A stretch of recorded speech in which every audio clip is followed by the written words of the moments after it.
22/4/25 പ്രഭാതമുരളി ബാബ്ദാദ മധുബൻ. ബാബ പറയുന്നു, മധുരമായ കുട്ടികളെ, ഇത് നിങ്ങളുടെ ഏറ്റവും അമൂല്യമായ സമയമാണ്. ഇതിൽ നിങ്ങൾ ബാബയുടെ പരിപൂർണ സഹായിയാകും. സഹായികളാകുന്ന കുട്ടികൾ തന്നെയാണ് ഉയർന്ന പദവി നേടുന്നത്. ചോദ്യം: സർവീസബിൾ കുട്ടികൾക്ക് ഏതൊരു ഒഴിവുകഴിവ് പറയുവാൻ സാധിക്കില്ല? ഉത്തരം: ബാബ, ഇവിടെ ചൂടാണ്, ഇവിടെ തണുപ്പാണ്, അതിനാൽ നമുക്ക് സേവനം ചെയ്യാൻ സാധിക്കുന്നില്ല എന്ന് സർവീസബിൾ കുട്ടികൾ ഈ ഒഴിവ് കഴിവ് പറയില്ല. അല്പം ചൂടുണ്ടാവുകയോ തണുപ്പുണ്ടാവുകയോ ചെയ്താൽ കോമളമായി പോകരുത്, നമുക്ക് സഹിക്കാൻ പോലും പറ്റുന്നില്ല എന്നത് പാടില്ല. ഈ ദുഃഖധാമത്തിൽ ദുഃഖം, സുഖം, ചൂട്, തണുപ്പ്, നിന്ദ, സ്തുതി എല്ലാം സഹിക്കണം. ഒഴിവ് കഴിവുകൾ പറയാതിരിക്കണം. ഗീതം. ക്ഷമയോടെ ഇരിക്കൂ മനസ്സേ. ഓം ശാന്തി. സുഖമെന്നും ദുഃഖമെന്നും എന്തിനെയാണ് പറയുന്നത് എന്ന് കുട്ടികൾ തന്നെയാണ് അറിയുന്നത്. ഈ ജീവിതത്തിൽ സുഖം എപ്പോൾ ലഭിക്കുന്നു, ദുഃഖം എപ്പോൾ ലഭിക്കുന്നു എന്നത് ബ്രാഹ്മണരായ നിങ്ങൾ മാത്രമാണ് നമ്പർ വാർ പുരുഷാർത്ഥമനുസരിച്ച് അറിയുന്നത്. ഇത് ദുഃഖത്തിൻ്റെ ലോകമാണ്. ഇതിൽ അല്പസമയത്തേക്ക് ദുഃഖം, സുഖം, സ്തുതി, നിന്ദ എല്ലാം സഹിക്കേണ്ടി വരുന്നു. ഇവയെല്ലാത്തിനും ഉപരി പോകണം. ചിലർക്ക് അല്പം ചൂട് തോന്നുകയാണെങ്കിൽ പറയും, നമ്മൾ തണുപ്പത്ത് ഇരിക്കട്ടെ. ഇപ്പോൾ കുട്ടികൾക്ക് ചൂടിലും തണുപ്പിലും സേവനം ചെയ്യേണ്ടതുണ്ടല്ലോ. ഈ സമയത്ത് കുറച്ചൊക്കെ ദുഃഖവും ഉണ്ടാകുന്നത് പുതിയ കാര്യമല്ല. ഇത് ദുഃഖധാമം തന്നെയാണ്. ഇപ്പോൾ കുട്ടികളായ നിങ്ങൾക്ക് സുഖധാമത്തിലേക്ക് പോകുന്നതിന് വേണ്ടി പൂർണ്ണമായും പുരുഷാർത്ഥം ചെയ്യണം. ഇത് നിങ്ങളുടെ മോസ്റ്റ് വാല്യുബിൾ സമയമാണ്. ഇതിൽ ഒഴിവ് കഴിവ് നടക്കുകയില്ല. ബാബ സർവീസുകൾ കുട്ടികൾക്ക് വേണ്ടി പറയുന്നു. ആർക്ക് സേവനം ചെയ്യുവാൻ അറിവില്ലയോ അവരെ കൊണ്ട് യാതൊരു ഉപയോഗവുമില്ല.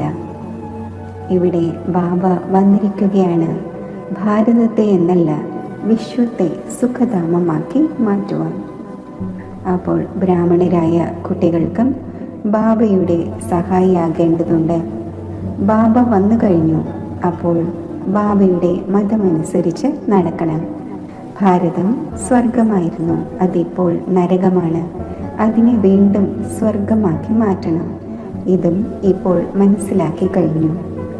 സത്യയുഗത്തിൽ ഈ പവിത്ര രാജാക്കന്മാരുടെ രാജ്യമുണ്ടായിരുന്നു. വളരെയധികം സുഖം അനുഭവിക്കുന്നവരായിരുന്നു. പിന്നെ അപവിത്ര രാജാക്കന്മാരും ആകുന്നു. ഈശ്വരാർത്ഥം ദാനപുണ്യം ചെയ്യുന്നതിലൂടെ അവർക്കും ശക്തി ലഭിക്കുന്നു. ഇപ്പോഴാകട്ടെ പ്രജകളുടെ രാജ്യമാണ്. എന്നാൽ ഇവർക്ക് ഭാരതത്തിൻ്റെ സേവനം ചെയ്യുവാൻ സാധിക്കുന്നില്ല. ഭാരതത്തിൻ്റെ അഥവാ ലോകത്തിൻ്റെ സേവനം ഒരു പരിധിയില്ലാത്ത ബാബ തന്നെയാണ് ചെയ്യുന്നത്. ഇപ്പോൾ ബാബ കുട്ടികളോട് പറയുന്നു, മധുരമായ കുട്ടികളെ, ഇപ്പോൾ എന്നോടൊപ്പം സഹായികളാകും. എത്ര സ്നേഹത്തോടെ മനസ്സിലാക്കിച്ചു തരുന്നു. ദേഹി അഭിമാനി കുട്ടികൾ മനസ്സിലാക്കുന്നു. ദേഹാഭിമാനികൾക്ക് എന്ത് സഹായം ചെയ്യാൻ സാധിക്കും?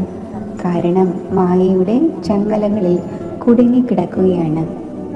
ഇപ്പോൾ ബാബ ഡയറക്ഷൻ നൽകിയിട്ടുണ്ട്. എല്ലാവരെയും മായയുടെ ചങ്ങലകളിൽ നിന്നും ഗുരുക്കന്മാരുടെ ചങ്ങലകളിൽ നിന്നും മോചിപ്പിക്കൂ. നിങ്ങളുടെ തൊഴിൽ തന്നെ ഇതാണ്. ബാബ പറയുന്നു, ആര് എൻ്റെ നല്ല സഹയോഗിയാകുന്നുവോ അവർ പദവിയും നേടും. ബാബ സ്വയം സന്മുഖത്ത് പറയുന്നു, ഞാൻ ആരാണോ എങ്ങനെയാണോ സാധാരണ ശരീരത്തിലായത് കാരണം എന്നെ പൂർണ്ണമായും അറിയുന്നില്ല. ബാബ നമ്മളെ വിശ്വത്തിൻ്റെ അധികാരിയാക്കി മാറ്റുന്നു എന്നത് അറിയുന്നില്ല. ഈ ലക്ഷ്മി നാരായണന്മാർ വിശ്വത്തിൻ്റെ അധികാരിയായിരുന്നു, ഇതും ആർക്കും അറിയില്ല. ഇപ്പോൾ നിങ്ങൾ മനസ്സിലാക്കുന്നുണ്ട് എങ്ങനെയാണ് ഇവർ രാജ്യം നേടിയത്, പിന്നെ എങ്ങനെ പാഴാക്കിയെന്നും. മനുഷ്യരുടേത് തീർത്തും തുച്ഛബുദ്ധിയാണ്.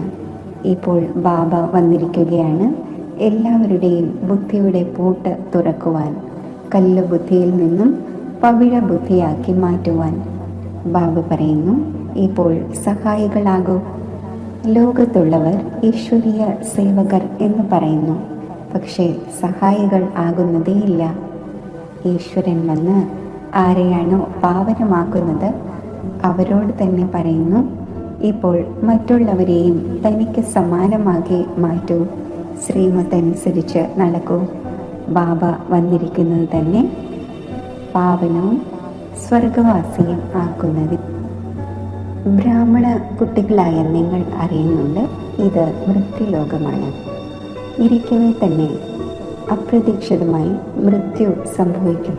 അപ്പോൾ എന്തുകൊണ്ട് നമ്മൾ മുൻകൂട്ടി തന്നെ പ്രയത്നിച്ചു ബാബയിൽ നിന്നും പൂർണ്ണ സമ്പത്ത് എടുത്ത് തൻ്റെ ഭാവി ജീവിതം ഉണ്ടാക്കിക്കൂടാ? മനുഷ്യർക്ക് വാനപ്രസ്ഥ അവസ്ഥ ഉണ്ടാകുമ്പോൾ ഇപ്പോൾ ഭക്തിയിൽ മുഴുകാം എന്ന് മനസ്സിലാക്കുന്നു. വാനപ്രസ്ഥ അവസ്ഥ അല്ലാത്തതുവരെയും നന്നായി ധനവും മറ്റും സമ്പാദിക്കുന്നു. ഇപ്പോൾ നിങ്ങൾ ഏവരുടെയും വാനപ്രസ്ഥ അവസ്ഥയാണ്. പിന്നെ എന്തുകൊണ്ട് ബാബയുടെ സഹായിയായി മാറിക്കൂടാ? ഹൃദയത്തോട് ചോദിക്കണം, നമ്മൾ ബാബയുടെ സഹായി ആകുന്നുണ്ടോ? സർവീസബിൾ കുട്ടികൾ പ്രശസ്തർ, നന്നായി പ്രയത്നിക്കുന്നു. യോഗത്തിൽ ഇരിക്കുന്നതിലൂടെ സേവനം ചെയ്യുവാൻ സാധിക്കും. ഓർമ്മയുടെ ശക്തിയിലൂടെ തന്നെയാണ് മുഴുവൻ ലോകത്തെയും പവിത്രമാക്കേണ്ടത്. മുഴുവൻ വിശ്വത്തെയും നിങ്ങൾ പാവനമാക്കുന്നതിന് നിമിത്തമായിരിക്കുകയാണ്. നിങ്ങൾക്ക് വേണ്ടി പിന്നെ പവിത്ര ലോകവും തീർച്ചയായും വേണം. അതിനാൽ പതീത ലോകത്തിൻ്റെ വിനാശം സംഭവിക്കേണ്ടതുണ്ട്. ഇപ്പോൾ എല്ലാവർക്കും ഇത് പറഞ്ഞു കൊടുത്തുകൊണ്ടിരിക്കും. ദേഹ അഭിമാനം ഉപേക്ഷിക്കും. ഒരു ബാബയെ തന്നെ ഓർമ്മിക്കും. ബാബ പതീത പാവനനാണ്. എല്ലാവരും ആ ഒന്നിനെ തന്നെയാണ് ഓർമ്മിക്കുന്നത്. സന്യാസിമാരും മറ്റുമെല്ലാം വിരൽ കൊണ്ട് ഇങ്ങനെ സൂചന നൽകുന്നു, പരമാത്മാവ് ഒന്നാണ്.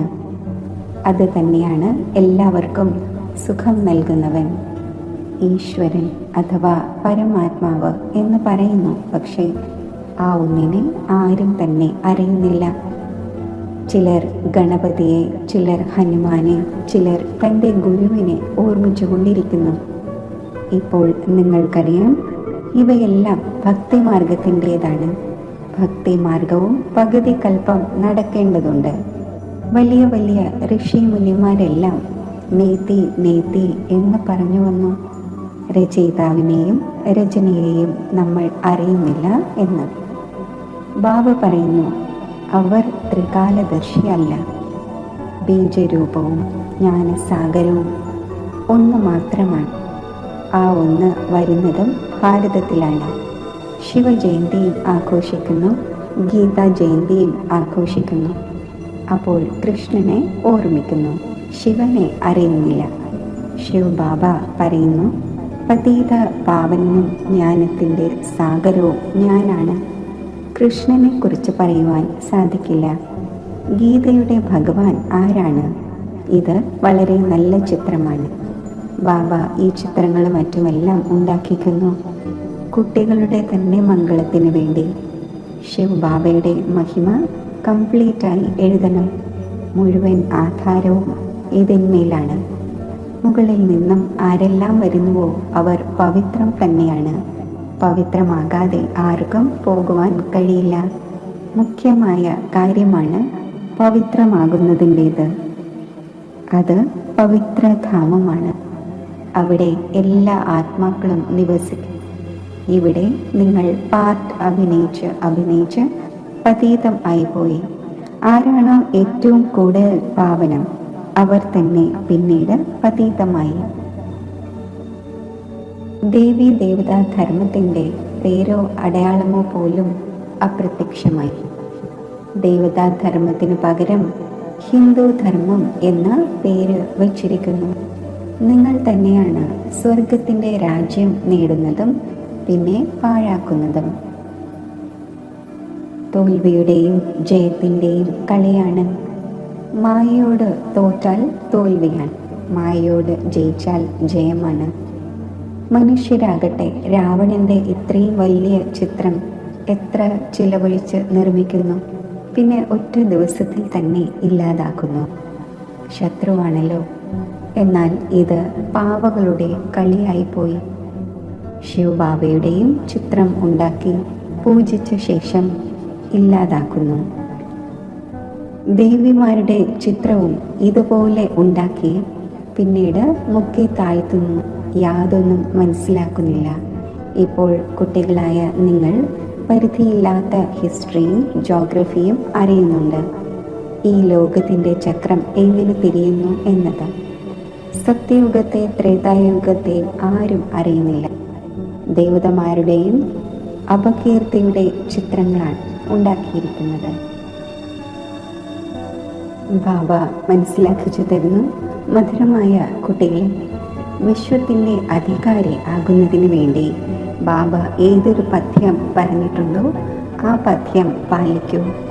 ഓർമ്മയിലിരുന്ന് ഭോജനം തയ്യാറാക്കൂ, യോഗത്തിലിരുന്ന് കഴിക്കൂ. ബാബ സ്വയം പറയുന്നു, എന്നെ ഓർമ്മിക്കൂ, എങ്കിൽ നിങ്ങൾ വീണ്ടും വിശ്വത്തിൻ്റെ അധികാരിയായി മാറും. ബാബയും വീണ്ടും വന്നിരിക്കുകയാണ്. ഇപ്പോൾ വിശ്വത്തിൻ്റെ അധികാരി പൂർണ്ണമായും ആകണം. Follow father mother. ഫാദർ മാത്രമാണെങ്കിൽ നടക്കുക സംഭവ്യമല്ല. സന്യാസിമാർ പറയുന്നു, നമ്മളെല്ലാം ഫാദറാണ്, ആത്മാവ് തന്നെയാണ് പരമാത്മാവ്. ഇത് തെറ്റായി പോകുന്നു. ഇവിടെ മദറും ഫാദറും രണ്ടുപേരും പുരുഷാർത്ഥം ചെയ്യുന്നു. ഫോളോ മദർ ഫാദർ, ഈ വാക്കും ഇവിടുത്തേതാണ്. ഇപ്പോൾ നിങ്ങൾ അറിയുന്നുണ്ട് ആരാണ് വിശ്വത്തിൻ്റെ അധികാരി ആയിരുന്നത്, പവിത്രമായിരുന്നത്. ഇപ്പോൾ അവർ അപവിത്രമാണ്, വീണ്ടും പവിത്രമായിക്കൊണ്ടിരിക്കുന്നു. നമ്മളും ബാബയുടെ ശ്രീമത്തനുസരിച്ച് നടന്ന് ഈ പദവി പ്രാപ്തമാക്കുന്നു. ബാബ ഇദ്ദേഹത്തിലൂടെ ഡയറക്ഷൻസ് നൽകുന്നു, അതനുസരിച്ച് നടക്കണം. ഫോളോ ചെയ്യുന്നില്ലെങ്കിൽ ബാബ ബാബ എന്ന് പറഞ്ഞ് വായി മധുരിതമാക്കുന്നു, അതായത് സന്തോഷിപ്പിക്കുക മാത്രമാണ് ചെയ്യുന്നത്. ഫോളോ ചെയ്യുന്നവരെ തന്നെയായിരിക്കുമല്ലോ സൽപുത്രരായ കുട്ടികൾ എന്ന് പറയുക. മമ്മയെയും ബാബയെയും ഫോളോ ചെയ്യുന്നതിലൂടെ നമ്മൾ രാജധാനിയിലേക്ക് പോകും എന്നറിയുന്നുണ്ട്. ഇത് വിവേകത്തിൻ്റെ കാര്യമാണ്. ബാബ ഇത് മാത്രം പറയുന്നു, എന്നെ ഓർമ്മിക്കൂ, അപ്പോൾ വികർമ്മം വിനാശമാകും. മറ്റുള്ളവർക്കും ഇത് മനസ്സിലാക്കിച്ചു കൊടുക്കും. നിങ്ങൾ എങ്ങനെയാണ് 84 ജന്മം എടുത്തെടുത്ത് അപവിത്രമായത്, ഇപ്പോൾ വീണ്ടും പവിത്രമാകണം. എത്രത്തോളം ഓർമ്മിക്കുന്നു അത്രയും പവിത്രമായിക്കൊണ്ടിരിക്കും. വളരെയധികം ഓർമ്മിക്കുന്നവർ തന്നെയാണ് പുതിയ ലോകത്തിൽ ആദ്യം വരുന്നത്.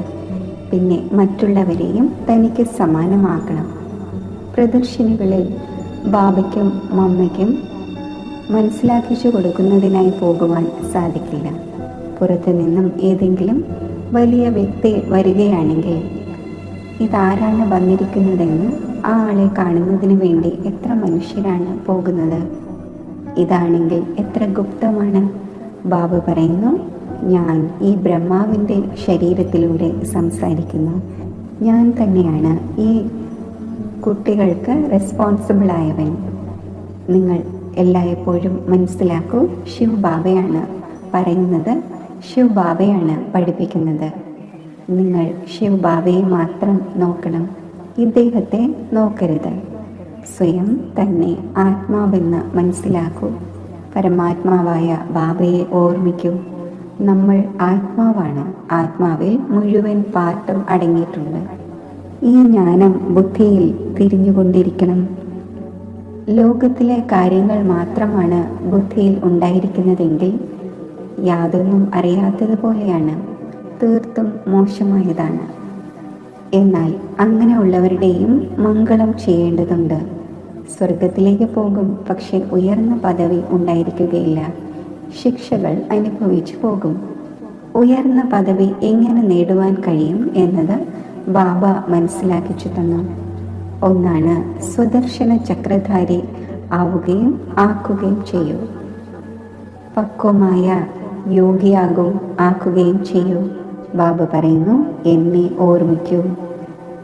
നിങ്ങൾ പിന്നെ പറയുന്നു, ബാബ നമ്മൾ മറന്നു പോകുന്നു, ലജ്ജ തോന്നുന്നില്ലേ? വളരെ പേരുണ്ട് സത്യം പറയുന്നില്ല, വളരെ പേർ മറന്നു പോകുന്നു. ബാബ മനസ്സിലാക്കിച്ചു തന്നു, ആര് വന്നാലും അവർക്ക് ബാബയുടെ പരിചയം നൽകൂ. ഇപ്പോൾ 84ന്റെ ചക്രം പൂർത്തിയാകുന്നു. തിരികെ പോകേണ്ടതുണ്ട്. രാമൻ പോയപ്പോൾ രാവണനും പോയി. ഇതിൻ്റെ അർത്ഥം എത്ര സഹജമാണ്. രാമൻ്റെയും രാവണൻ്റെയും ഉണ്ടായിരിക്കുന്ന സംഗമയുഗം തീർച്ചയായും ഉണ്ടാകും. ഇതും അറിയാം, എല്ലാം വിനാശമാകും. ബാക്കി കുറച്ചു പേർ അവശേഷിക്കും. എങ്ങനെയാണ് നിങ്ങൾക്ക് രാജ്യം ലഭിക്കുന്നത്? അതും അല്പം മുന്നോട്ട് പോകുമ്പോൾ എല്ലാം മനസ്സിലാകുന്നു. മുൻകൂട്ടി എല്ലാം പറഞ്ഞു തരികയില്ലല്ലോ, പിന്നെ അത് കളിയാവുകയില്ല. നിങ്ങൾക്ക് സാക്ഷിയായി നോക്കേണ്ടതുണ്ട്. സാക്ഷാത്കാരം ഉണ്ടായിക്കൊണ്ടിരിക്കും. ഈ 84ന്റെ ചക്രത്തെ ലോകത്തിൽ ആരും തന്നെ അറിയുന്നില്ല. ഇപ്പോൾ കുട്ടികളായ നിങ്ങളുടെ ബുദ്ധിയിലുണ്ട്, നമ്മൾ തിരികെ പോവുകയാണ്. രാവണ രാജ്യത്തിൽ നിന്നും ഇപ്പോൾ ഒഴിവ് ലഭിക്കുകയാണ്. പിന്നെ തൻ്റെ രാജധാനിയിൽ വരും. ബാക്കി കുറച്ച് ദിവസങ്ങളാണുള്ളത്. ഈ ചക്രം തിരിഞ്ഞുകൊണ്ടിരിക്കുന്നുവല്ലോ. അനേകം തവണ ഈ ചക്രം കറങ്ങി. ഇപ്പോൾ ബാബ പറയുന്നു, ഏത് കർമ്മബന്ധനത്തിൽ കുടുങ്ങിയിരിക്കുന്നുവോ അതിനെ മറക്കൂ. ഗൃഹസ്ഥ വ്യവഹാരത്തിൽ ഇരിക്കവേ മറന്നുകൊണ്ടിരിക്കൂ. ഇപ്പോൾ നാടകം പൂർത്തിയാകുന്നു. തൻ്റെ വീട്ടിലേക്ക് പോകണം. ഈ മഹാഭാരത യുദ്ധത്തിന് ശേഷമാണ് സ്വർഗത്തിൻ്റെ ഗേറ്റ്സ് തുറക്കുന്നത്. അതിനാൽ ബാബ പറഞ്ഞിട്ടുണ്ട്, ഈ പേര് വളരെ നല്ലതാണ്, ഗേറ്റ് വേ ടു ഹെവൻ. ചിലർ പറയുന്നു, യുദ്ധങ്ങൾ തുടർന്ന് വന്നിരിക്കുകയാണ്. പറയൂ, മിസൈലുകളുടെ യുദ്ധം എപ്പോഴെങ്കിലും ഉണ്ടായിട്ടുണ്ടോ? ഈ മിസൈലുകളുടേത് അന്തിമ യുദ്ധമാണ്. 5000 വർഷങ്ങൾക്ക് മുമ്പും യുദ്ധം നടന്നിരുന്നപ്പോൾ ഈ യജ്ഞവും രചിച്ചിട്ടുണ്ടായിരുന്നു. ഈ പഴയ ലോകത്തിൻ്റെ വിനാശം ഇപ്പോൾ ഉണ്ടാകേണ്ടതുണ്ട്. പുതിയ രാജധാനിയുടെ സ്ഥാപന നടന്നുകൊണ്ടിരിക്കുന്നു. നിങ്ങൾ ഈ ആത്മീയ പഠനം രാജപദവി നേടുന്നതിന് വേണ്ടിയാണ് പഠിക്കുന്നത്. നിങ്ങളുടെ തൊഴിൽ തന്നെ ആത്മീയമാണ്. ഭൗതിക വിദ്യ ഉപയോഗത്തിൽ വരാൻ പോകുന്നില്ല. ശാസ്ത്രങ്ങളും ഉപയോഗത്തിൽ വരികയില്ല. അപ്പോൾ എന്തുകൊണ്ട് ഈ തൊഴിലിൽ മുഴുകിക്കൂടാ? ബാബ വിശ്വത്തിൻ്റെ അധികാരിയാകുകയാണ്. ഏത് പഠനത്തിൽ മുഴുകട്ടെ എന്ന് ചിന്തിക്കണം. അവരാണെങ്കിൽ കുറച്ച് ഡിഗ്രികൾക്ക് വേണ്ടി പഠിക്കുന്നു. നിങ്ങൾ പഠിക്കുന്നത് രാജപദവിക്ക് വേണ്ടിയാണ്. എത്ര രാപകലിൻ്റെ വ്യത്യാസമുണ്ട്. ആ പഠനം പഠിക്കുന്നതിലൂടെ കടലെങ്കിലും കിട്ടുമോ അതോ ഇല്ലയോ എന്ന് അറിയുന്നില്ല. ആരെങ്കിലും ശരീരം ഉപേക്ഷിച്ചുവെങ്കിൽ കടലയും പോയി. ഈ സമ്പാദ്യമാകട്ടെ കൂടെ വരുന്ന ഒന്നാണ്. മൃത്യുവാണെങ്കിൽ ശിരസിന് മുകളിൽ നിൽക്കുകയാണ്. ആദ്യം നമ്മൾ പൂർണ്ണമായും സ്വന്തം സമ്പാദ്യം നേടണം.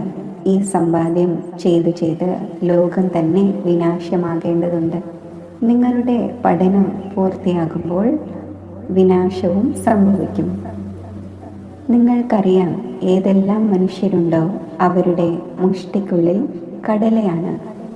അതിനെ തന്നെ വാനരനെ പോലെ പിടിച്ചു വച്ചിരിക്കുകയാണ്. ഇപ്പോൾ നിങ്ങൾ രത്നങ്ങൾ എടുത്തുകൊണ്ടിരിക്കുകയാണ്. ഈ കടലയോടുള്ള മമത്വം ഉപേക്ഷിക്കൂ. എപ്പോഴാണോ നല്ല രീതിയിൽ മനസ്സിലാക്കുന്നത് അപ്പോഴാണ് കടലയുടെ മുഷ്ടിയെ ഉപേക്ഷിക്കുന്നത്. ഇതെല്ലാം തന്നെ ചാരമാകേണ്ടതുണ്ട്. ശരി, മധുരമായ വളരെ കാലം വേർപിരിഞ്ഞ ശേഷം തിരിച്ചു കിട്ടിയ കുട്ടികൾക്ക് മാതാവും പിതാവുമായ ബാപ്ദാദയുടെ സ്നേഹസ്മരണകൾ. Good morning. ആത്മീയ പിതാവിൻ്റെ ആത്മീയ കുട്ടികൾക്ക് നമസ്തേ. ധാരണയ്ക്കുള്ള മുഖ്യസാരം: ആത്മീയ പഠനം പഠിക്കുകയും പഠിപ്പിക്കുകയും വേണം. അവിനാശി ജ്ഞാനരത്നങ്ങളാൽ തൻ്റെ ഉള്ളം കൈ നിറയ്ക്കണം. കടലയ്ക്കു പിന്നാലെ സമയം കളയരുത്. ഇപ്പോൾ നാടകം പൂർത്തിയാകുന്നു. അതിനാൽ സ്വയം തന്നെ കർമ്മബന്ധനങ്ങളിൽ നിന്നും മുക്തമാക്കണം. സ്വദർശന ചക്രധാരി ആക്കുകയും വേണം. മദറിനെയും ഫാദറിനെയും ഫോളോ ചെയ്ത് രാജപദവിയുടെ അധികാരിയാകണം. വരദാനം: സങ്കല്പങ്ങളെയും ചെക്ക് ചെയ്ത് വ്യർത്ഥത്തിൻ്റെ കണക്കിനെ സമാപ്തമാക്കുന്ന ശ്രേഷ്ഠ സേവാധാരിയായി ഭവിക്കട്ടെ. ആരുടെ ഓരോ സങ്കല്പവും പവർഫുള്ളാണോ അവരാണ് ശ്രേഷ്ഠ സേവാധാരി. ഒരു സങ്കല്പം പോലും എവിടെയും വ്യർത്ഥമായി പോകരുത്. കാരണം സേവാധാരി എന്നാൽ വിശ്വത്തിൻ്റെ സ്റ്റേജിൽ ആക്ട് ചെയ്യുന്നവർ. മുഴുവൻ വിശ്വവും താങ്കളെ കോപ്പി ചെയ്യുന്നു. അഥവാ താങ്കൾ ഒരു സങ്കല്പം വ്യർത്ഥമാക്കിയെങ്കിൽ കേവലം തന്നെ പ്രതി അല്ല ചെയ്തത്, എന്നാൽ അനേകർക്ക് നിമിത്തമായി. അതിനാൽ ഇപ്പോൾ വ്യർത്ഥത്തിൻ്റെ കണക്കിനെ സമാപ്തമാക്കി ശ്രേഷ്ഠ സേവാധാരിയാകൂ. സ്ലോഗൻ: സേവനത്തിൻ്റെ വായുമണ്ഡലത്തോടൊപ്പം പരിധിയില്ലാത്ത വൈരാഗ്യവൃത്തിയുടെ വായുമണ്ഡലം ഉണ്ടാക്കൂ. അവ്യക്ത സൂചന: കമ്പൈൻ രൂപത്തിൻ്റെ സ്മൃതിയിലൂടെ സദാ വിജയിയാകൂ. സംഗമയുഗം തന്നെ കമ്പൈൻഡ് ആയിരിക്കുന്നതിൻ്റെ യുഗമാണ്. ബാബയിൽ നിന്നും തനിച്ചാവുക സാധ്യമല്ല. സദാ കൂട്ടുകാരനാണ്. സദാ ബാബയുടെ കൂടെ ഇരിക്കുക എന്നാൽ സദാ സന്തുഷ്ടമായി ഇരിക്കുക എന്നർത്ഥം. ബാബയും താങ്കളും സദാ കമ്പൈൻഡ് ആണെങ്കിൽ കമ്പൈൻഡ് ആയിരിക്കുന്നതിൻ്റെ ശക്തി വളരെ വലുതാണ്. ഒരു കാര്യത്തിന് പകരം 1000 കാര്യങ്ങൾ ചെയ്യാൻ സാധിക്കും. കാരണം 1000 കൈകളുള്ള ബാബ താങ്കളുടെ കൂടെയുണ്ട്. ഓം ശാന്തി.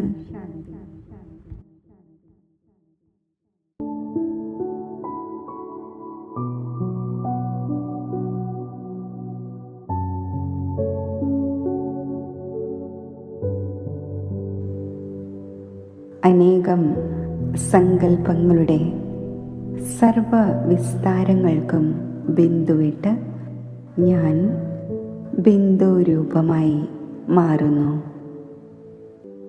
ബിന്ദുരൂപത്തിൽ ഏകാഗ്രതയോടെ സ്ഥിതി ചെയ്യുന്നു. ഒരു സെക്കൻഡിൽ പരമധാമത്തിൽ ബിന്ദുരൂപനായ ബാബയുടെ സമീപം ഞാൻ സ്ഥിതി ചെയ്യുന്നു.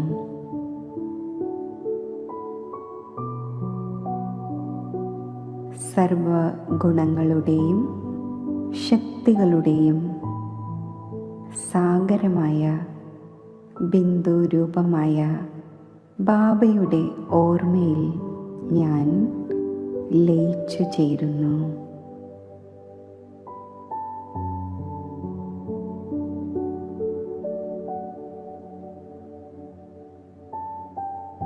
ബിന്ദുരൂപനായ ബാബയിൽ നിന്നും സർവശക്തികളുടെയും ബലം എനിക്ക് ലഭിക്കുന്നു.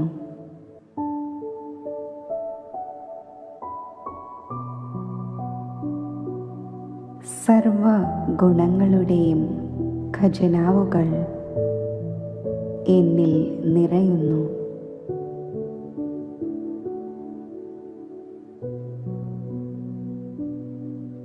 ഈ സർവശക്തികളും ഗുണങ്ങളും സാരരൂപത്തിൽ ഉൾക്കൊള്ളപ്പെട്ട അവസ്ഥയിൽ ഞാൻ മാസ്റ്റർ ബീജരൂപമായി മാറുന്നു.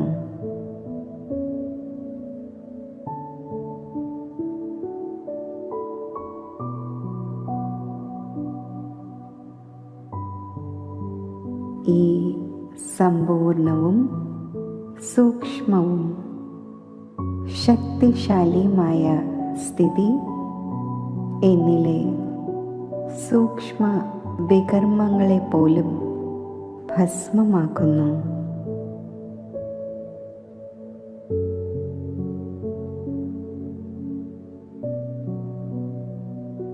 എന്നെ വിഘ്ന വിനാശകനാക്കി മാറ്റുന്നു.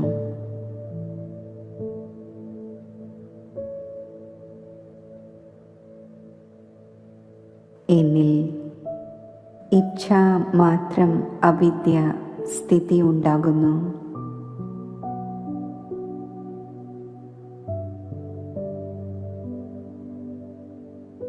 ഈ ശക്തിശാലി മാസ്റ്റർ ബീജരൂപ സ്ഥിതിയിലിരുന്ന് ആത്മാക്കൾക്ക് ഞാൻ ഈശ്വരീയ ശക്തികൾ എൻ്റെ വരദാനി സ്വരൂപത്തിലൂടെ ദാനം ചെയ്യുന്നു.